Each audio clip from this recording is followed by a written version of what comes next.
ada sebuah kisah tentang seorang perempuan yang sangat dekat dengan kakak kandungnya. Namun, tiba-tiba ia malah mengkhianati kakaknya itu. Pengkhianatan tersebut bermula semenjak kakak kandungnya menikah dengan seorang pria, hingga membuat dirinya tak bisa lagi mendapatkan perhatian dari sang kakak. Tak lama setelah itu, sebuah perhatian malah datang dari suami sang kakak. Pria itu memberi ruang obrolan untuk adik iparnya hingga sampai membuat adik iparnya jatuh cinta kepadanya. Dan jahatnya, pria itu malah membalas cintanya dengan memanfaatkan kepolosan perempuan muda itu. Mereka berselingkuh selama bertahun-tahun sampai membuat sang adik memiliki rasa obsesi kepada suami kakak kandungnya sendiri. Dan saat suatu masalah terjadi, sang adik dengan tega mengeksekusi kakak kandungnya dengan 68 tikaman yang sangat mengenaskan.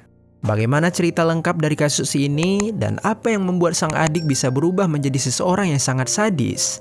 Jadi, beginilah kisah di baliknya. Kisah ini akan berkisar pada dua putri keluarga yang bermargakan yang berasal dari Pakistan yang bernama Samai Khan dan Sabah Khan. Namun, bukan mereka saja anak dari keluarga itu, melainkan juga ada dua orang anak laki-laki lagi yang tidak diketahui identitasnya. Sama yang merupakan anak sulung lahir pada tahun 1982, sedangkan adiknya Sabah lahir pada tahun 1989, berjarak 7 tahun dengan kakaknya.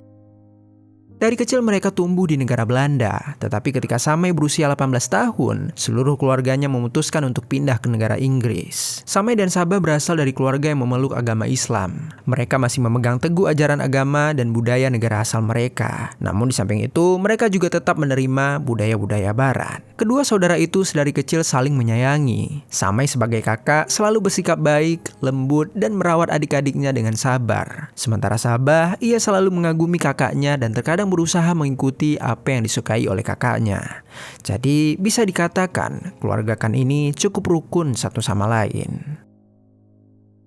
Ketika tiba di Inggris, mereka memilih menetap di daerah Overstone Road, Luton, suatu daerah yang dikenal ramai dihuni oleh masyarakat Pakistan. Kota Luton ini juga menempati peringkat kedua di Inggris dengan populasi muslim hampir 33%. Dan disinilah Samai dan saudara-saudaranya mengenyam pendidikan mereka. Samai yang senang bersosialisasi mempunyai mimpi untuk dapat memberikan manfaat kepada orang-orang yang membutuhkan, sehingga ia memilih untuk mengambil kursus keperawatan. Setelah menyelesaikan kursusnya, Samai akhirnya menjadi seorang perawat yang membantu pasien dengan perawatan medis di rumah mereka. Pasien seringkali terkesan dengan Samai. Wanita itu dapat diandalkan, ramah, sederhana, dan bersikap tenang. Beberapa tahun kemudian, tepatnya ketika Samai berusia 21 tahun, orang tuanya meminta Samai untuk menikah karena mereka sudah mencarikan jodoh untuknya dari negara Pakistan. Di negara-negara Timur Tengah, pernikahan melalui perjodohan memang masih umum terjadi, sehingga terkadang ada beberapa kasus yang putri atau putranya yang dijodohkan oleh orang tuanya malah merasa terpaksa dan berakibat kepada hubungan yang tak langgeng, bahkan sampai terjadinya pengeksekusian. Namun berbeda hal dengan Samai, wanita itu justru tidak keberatan dan dengan senang hati menyetujui permintaan orang tuanya walau ia hampir tidak mengenal siapa calon suaminya. Samai hanya meyakini bahwa orang tuanya pasti akan memilih yang terbaik dan akan menjamin kebahagiaannya.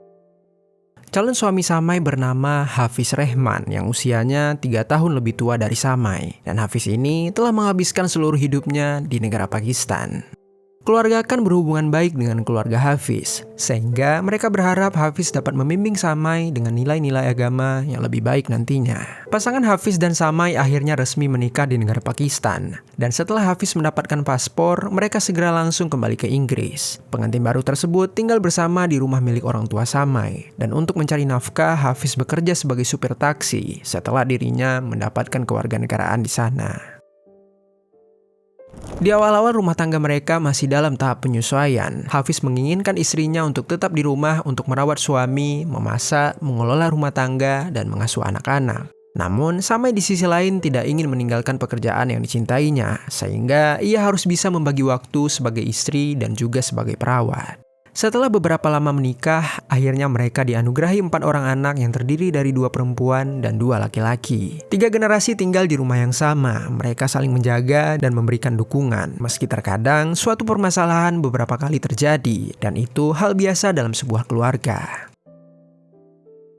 Di sisi lain, semenjak Samai menikah, Sabah sebagai adik mulai merasakan ketegangan dalam hubungannya dengan sang kakak. Ia merasa kalau Samai telah mengabaikannya dan tidak lagi memiliki waktu untuk dihabiskan bersama. Ketika rasa itu tidak bisa lagi dipendam oleh Sabah, ia memutuskan untuk mencari perhatian kepada Samai dan suaminya. Tetapi karena Samai telah lelah mengurus pekerjaan serta merawat anak-anaknya, akhirnya yang lebih sering memberikan perhatian kepada Sabah adalah Hafiz, abang iparnya. Kedekatan Sabah dan Hafiz berawal sejak Samai melahirkan anak pertama. Mereka sering mengobrol layaknya abang dan adik ipar pada umumnya. Namun setelah beberapa lama, hubungan mereka yang awalnya dengan pandangan malu-malu, kini berubah menjadi rayuan-rayuan. Hingga sampai pada suatu momen, Sabah mengungkapkan perasaannya kalau ia telah jatuh cinta dengan Hafiz. Hafiz yang mendengar itu tidak kaget lagi. Sejak awal memang ia telah merasa kalau Sabah ini telah menatapnya dengan cara berbeda. Dan akhirnya dengan memanfaatkan kepolosan dari Sabah, ia pun mengajak adik iparnya itu berselingkuh di belakang istrinya. Selama perselingkuhan itu terjadi, hubungan Samai dan Sabah masih cukup baik. Sabah bahkan sering membantu mengurus keponakannya yang masih kecil-kecil. Tetapi sayangnya selama bertahun-tahun, Samai tidak mengetahui pengkhianatan yang dilakukan adik dan suaminya. Samai tidak memiliki waktu untuk memperhatikan hubungan mereka. Ia sibuk berperan sebagai istri dan juga pekerjaannya sebagai perawat. Selama bertahun-tahun hubungan itu berlanjut, dan semakin lama Sabah semakin terobsesi dengan suami kakaknya. Untuk menyembunyikan perselingkuhan itu, mereka berkomunikasi melalui WhatsApp. Dan terkadang Sabah mengirimkan pesan keluhan kepada Hafiz kalau ia jarang ada waktu untuk berdua dengannya. Pada momen itu, Hafiz sempat ingin berniat menjadikan Sabah istri keduanya. Namun setelah ia bertanya kepada pemuka agama, hal itu tentulah tidak bisa dilakukan. Sehingga Hafiz memutuskan untuk tetap berhubungan dengan Sabah secara diam-diam dengan menganggap kalau Sabah ini masih polos dan juga karena Sabah tidak diizinkan berhubungan dengan pria lain sebelum dirinya menikah. Kemudian pada suatu waktu, karena hubungan mereka semakin intens seperti berduaan di mobil, jalan-jalan, bahkan sampai tidur di ranjang bersama, akhirnya Sabah pun mengandung anak dari Hafiz. Hafiz yang mengetahui hal itu sontak panik dan memaksa Sabah untuk menggugurkan kandungannya dengan alasan mencegah perselingkuhan mereka terbongkar oleh keluarga. Setelah kejadian ini dan mereka berhasil menggugurkan kandungan itu, tak lama Hafiz pun menyadari kalau perselingkuhan mereka akan berbahaya untuk reputasinya. Pada Februari 2016, ia pun akhirnya menyudahi hubungan terlarang itu dengan perlahan-lahan menjauh dari Sabah. Dan ia juga berniat untuk mencarikan tempat tinggal lain bersama istrinya. Sabah yang mengetahui hal ini sangat merasa kesal. Namun anehnya, kekesalannya itu bukan terhadap Hafiz, melainkan tetap kepada Samai, kakak kandungnya. Ia merasa kalau Samai telah merebut semua kebahagiaan yang telah ia dambakan, seperti punya pasangan, punya anak-anak, dan punya rumah sendiri. Wanita itu telah terbutakan oleh cinta yang diberikan Hafiz. Ia merasa kalau dirinya tak bisa hidup tanpa Hafiz, karena ia telah rela melakukan dosa-dosa yang besar demi pria tersebut. Sehingga akhirnya terpikirlah oleh Sabah untuk menyingkirkan kakaknya demi bisa hidup bersama Hafiz, sekaligus menjadi ibu sambung dari anak-anaknya. Sabah saat itu mulai membuka internet untuk mencari tahu cara mengeksekusi seseorang. Ia mencari tahu tentang racun berbahaya, membaca cara mempekerjakan pengeksekusi bayaran, dan mencari tahu tentang dukun yang ada di Pakistan. Akhirnya, pada bulan Maret 2016, Sabah memutuskan menyewa seorang dukun secara online. Ia saat itu meminta dukun tersebut untuk membuat Samai sakit hingga sampai meninggal dunia.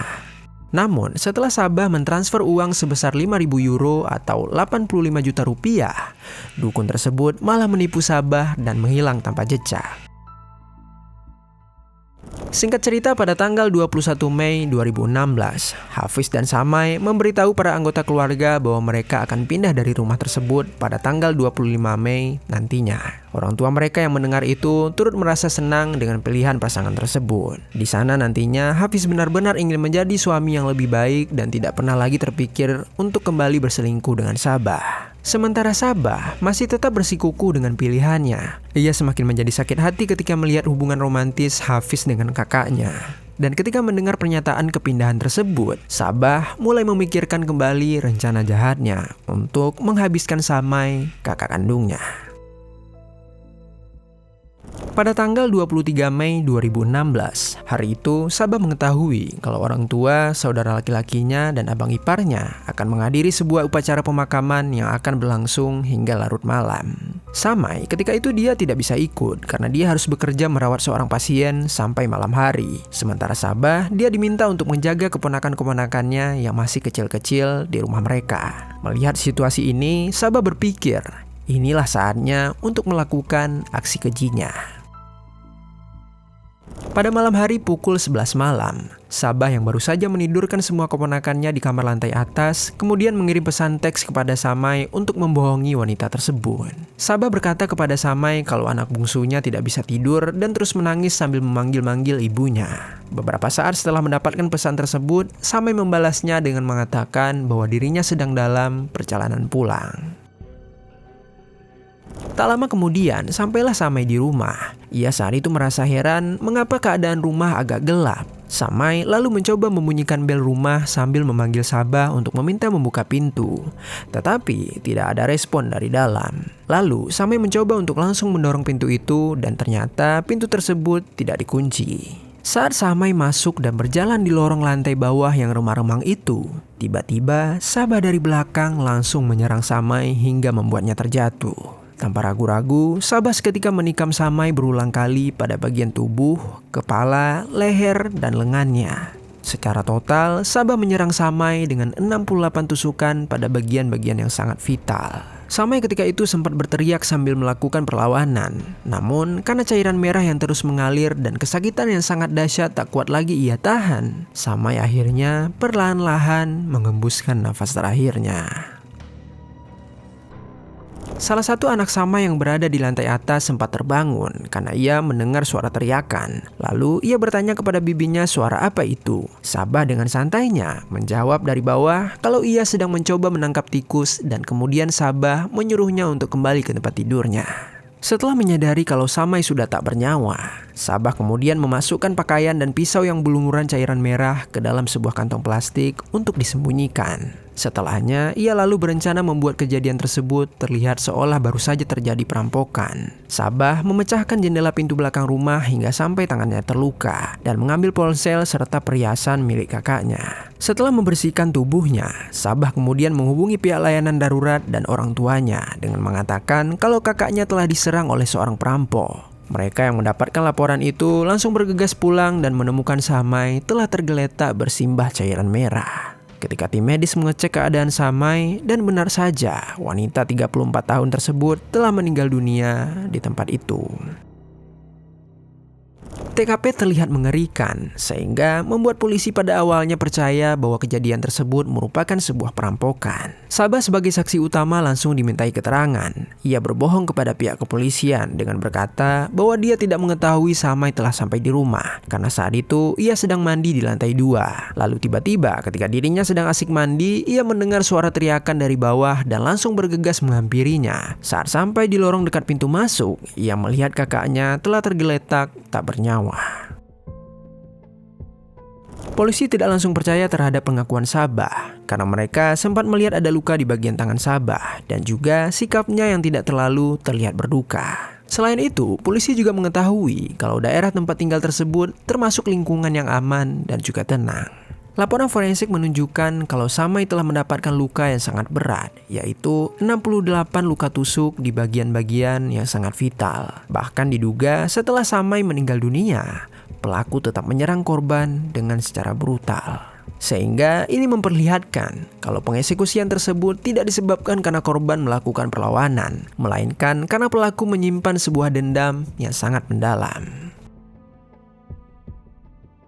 Polisi terus meletakkan kecurigaan kepada Sabah. Mereka mencari tahu aktivitas wanita tersebut sebelum kejadian dan juga menyita handphone miliknya. Akhirnya ditemukanlah rekaman CCTV kalau 2 hari sebelum kejadian, Sabah sempat membeli sebuah pisau di supermarket. Dan juga di dalam handphonenya masih terdapat riwayat-riwayat pencarian tentang cara melakukan pengeksekusian. Selain itu, polisi juga berhasil menemukan isi pesan yang mengungkap perselingkuhan Samai dengan Hafiz selama bertahun-tahun. Lalu pada tanggal 31 Mei 2016, polisi yang terus melakukan penggeledahan juga kembali menemukan sebuah kantong plastik yang berisikan pisau, pakaian berlumuran cairan merah, dan beberapa barang milik Samai di kamar tidur Sabah. Sabah yang tak bisa lagi mengelak akhirnya mengakui semua perbuatan kejinya. Ia juga mengakui perselingkuhannya dengan Hafiz. Saat itu ia mengatakan kalau dirinya telah dalam situasi terjebak, di mana dia telah memberikan segalanya untuk Hafiz, bahkan tubuh sucinya sekalipun. Dia telah rela melakukan dosa-dosa besar demi pria itu, tetapi Hafiz malah berniat meninggalkan dirinya. Yang mana ia menganggap kalau cinta Hafiz telah direbut oleh Samai sepenuhnya. Selain itu, ia juga iri dengan kehidupan Samai yang terlihat sempurna di matanya. Di sisi lain, Hafiz memberikan klarifikasi tentang perselingkuhan itu. Ia mengakui telah melakukan kesalahan besar dengan terpikat oleh pesona sang adik. Namun, sejak kejadian pengguguran kandungan tersebut, Hafiz telah berkali-kali mencoba untuk memutuskan hubungannya dengan Sabah, tetapi Sabah terus mengancam akan menyakiti dirinya sendiri dan juga akan mengungkapkan kebusukan Hafiz kepada keluarga Khan. Putusan untuk pindah tempat tinggal yang dilakukan Hafiz sebenarnya juga merupakan salah satu cara untuk menghindari Sabah. Namun sayangnya, tepat 2 hari sebelum mereka pindah, Samai telah meninggal dunia dengan cara yang sangat mengenaskan. Sabah Khan akhirnya dinyatakan bersalah atas pengeksekusian berencana yang dilakukan pada kakak kandungnya. Ia dijatuhi hukuman selama 22 tahun penjara. Pengacara Sabah sempat melakukan banding dengan meminta hukuman yang lebih ringan. Ia mengatakan kalau Sabah telah mengalami masalah mental karena merasa kesepian dan ia juga telah menyesali perbuatannya. Namun sayangnya banding tersebut tetap ditolak oleh pengadilan. Kejadian tragis ini benar-benar menghancurkan keluarga Khan. Putri sulung mereka yang cantik, setia, dan dicintai orang-orang harus berakhir di tangan saudara kandungnya sendiri. Sabah diketahui tidak pernah memiliki masalah dengan Samai. Bahkan ia dengan senang hati merawat anak-anak Samai. Namun itu semua telah dihancurkan oleh sebuah pengkhianatan yang tak pernah terbayangkan oleh keluarga Khan. Begitulah kisah dari Samai Khan. Mari kita berdoa untuk korban agar dapat ditempatkan di sisi yang terbaik di alam sana. Dan semoga dari kisah ini ada pelajaran baik yang dapat kita ambil.